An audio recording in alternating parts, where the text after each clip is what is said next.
Welcome back to the YouTube channel.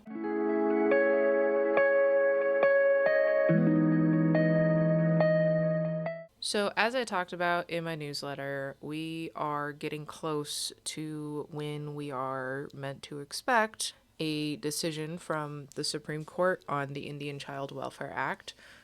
We are all very anxious to get a ruling that we want to hear. So, last week, the House Natural Resources Committee held a hearing on ICWA at a virtual roundtable. Lawmakers heard from experts about the history of the U.S. Indian boarding schools.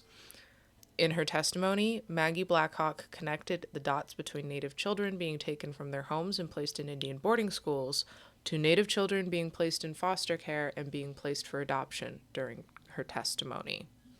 So public interest has continued to build pressure, and multiple states have passed or are considering legislation regarding ICWA. Unfortunately, Oklahoma's Supreme Court recently ruled that the child must live on their tribal reservation for ICWA to apply.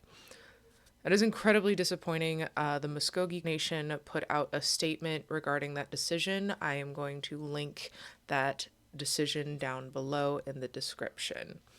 So, a little bit of a trigger warning for this next portion. It's going to be heavy news.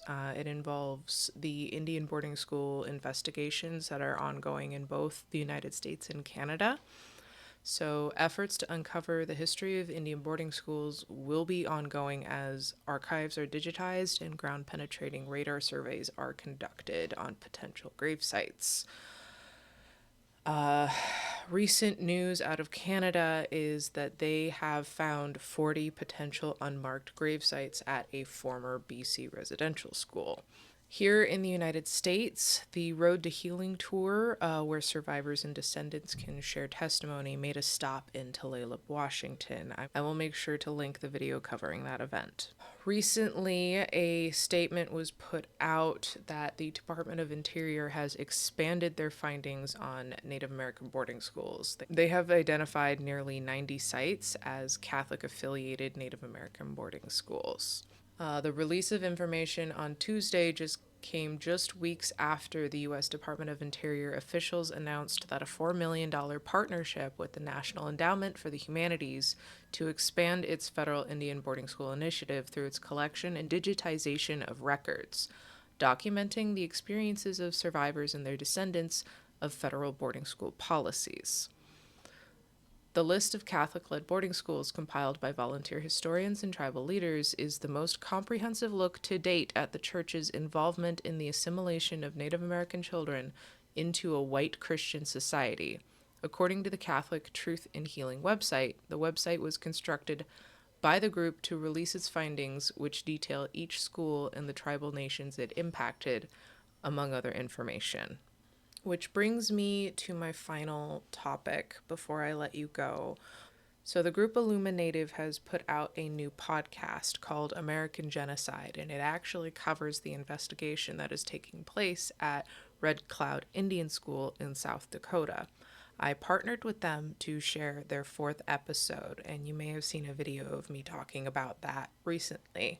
And I am honored to be a part of this project, to share this history, as painful as it is, with all of you. And I do hope that you will take a moment to subscribe to that podcast wherever it is that you get your podcasts. I will make sure to, again, link them below. I've talked about this a little bit over on TikTok, but I want to let people know here as well. I have it on good authority that there's going to be a lot of very heavy Indigenous history that comes out, especially over the next few weeks. So I want people to be, 1, prepared for it, and 2, to watch out for it and be ready to amplify it when they do see it. I am going to not be the only one talking about it or covering it, so I hope that folks can amplify it wherever they come across it. That's all for me today, and I will see you next time. Bye.